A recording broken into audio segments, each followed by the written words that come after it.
ఏ విధంగా టికెట్ వచ్చింది?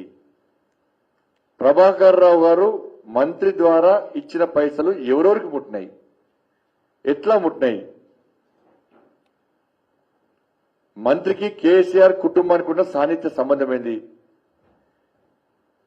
ఇతర నాయకులకు సంబంధం ఏంది? ఇవాళ ప్రభాకర్ వచ్చే పైసలు ఢిల్లీ వరకు ముట్టినాయి అంటే మంత్రి ద్వారా, మరి ఢిల్లీ నాయకులకును కేసీఆర్ కుటుంబానికి సంబంధం ఉన్నట్టే కదా. అందరు కుబ్బకుబ్బు రాజకీయాలు కదా, ఇద్దరు బీజేపీని ఓడించడానికి. మెజార్టీ సీట్లు బీజేపీ వస్తుంది కాబట్టి మెజార్టీ సీట్లు రాకుండా అడ్డుకోవడానికి 2 పార్టీలు ఒకటని వాళ్ళు.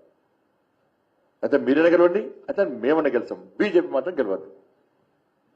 అందుకే మోడీ గారి మీద, బీజేపీ మీద, అభ్యర్థుల మీద అవాకులు చవాకులు అసభ్యంగా మాట్లాడడం, సంబంధం లేని విషయాలు మాట్లాడడం, ఏవో పేపర్ చూపెట్టి ఇదే పేపర్ అని చెప్పడం.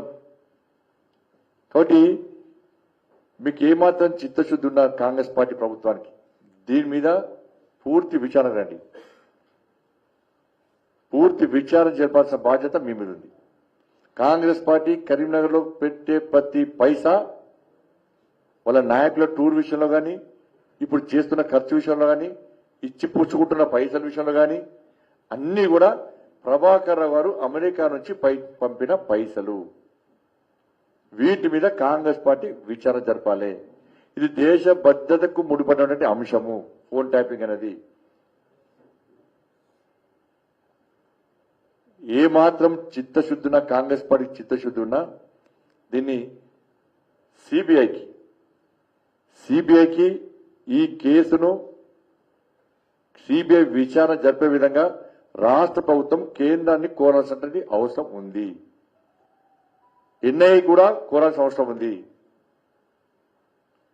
రాష్ట్ర ప్రభుత్వం చిత్తశుద్ధి ఉంటే మాకేం సంబంధం లేదు ఫోన్ ట్యాపింగ్ కేసుతో అని మీరు భావిస్తే, ఎందుకంటే మీరు కేసును క్లోజ్ చేసారు, నాకు తెలుసు మీకు. ఎందుకంటే కేంద్రంలో పైసలు పుట్టినాయి కాబట్టి, మంత్రి ద్వారా పైసలు పుట్టినాయి కాబట్టి అక్కడ కేంద్రం నుంచి ఒత్తిడి వస్తుంది.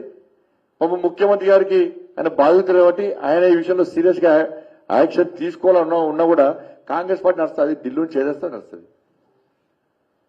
ఢిల్లీ పోయి పైసలు ఇస్తే ఏదంటే నడుస్తుంది. ముఖ్యమంత్రి గారు తెలుసా ఇది? నేను తెలియదు అనుకుంటున్నాను. ఆయన ఇది సఫర్ అయింది, ఆయన నేనే సఫర్ అయింది. ఇలా సిగ్గులేని కేసీఆర్ భార్యాభర్తల ఫోన్ కూడా ట్యాపింగ్ చేసినట్టే.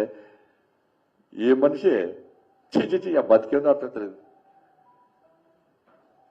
ఒక్క కేసీఆర్ అనే మూర్ఖుడు కుటుంబం వల్ల ఇంత నాశనం అయితే దాన్ని అడ్డుకొని దాని నుంచి ప్రజలను కాపాడుతున్న కాంగ్రెస్ పార్టీ ప్రభుత్వం తిరిగి కేసీఆర్ తో దోస్తాన్ చేసి, కేసీఆర్ కుటుంబ సభ్యులతో దోస్తాన్ చేసి వాళ్ళకే వత్తాసు వాళ్ళకి మళ్ళీ అదే పందాన్ని కొనసాగిస్తుంటే తెలంగాణ రాష్ట్ర ప్రజలు ఏ విధంగా బతుకుతారు? ఇవాళ ఏ విధంగా స్వేచ్ఛగా బతుకుతారు? అంటే ఇప్పుడు కూడా ఫోన్ ట్యాపింగ్ జరుగుతుంది అని అంటే, ఇప్పుడు కూడా ఇంకా అనుమానం వస్తున్నాయి. ఇప్పటికీ ఫోన్ ట్యాపింగ్ జరుగుతున్నట్టే. మళ్ళీ స్టార్ట్ అయింది. చాలా మంది అధికారులు ఫోన్ మాట్లాడలేరు. మేము ఫోన్ చేసి సార్ ఫేస్ టైం సార్ అంటున్నారు, సార్ వాట్సాప్ కాల్ చేసి సార్ అంటున్నారు. ఇప్పుడు పక్కన కడిగేస్తున్నారు అంటే ఇంకా నడుస్తుంది. ఇంకా మరి కాంగ్రెస్ పార్టీ నాయకులు ఎంతమంది ట్యాపింగ్ చేస్తారు? మరి ఎంతమంది మంత్రులు ట్యాపింగ్ చేస్తారు ఫోన్? కానీ చిత్తశుద్ధి ఉంటే మీరు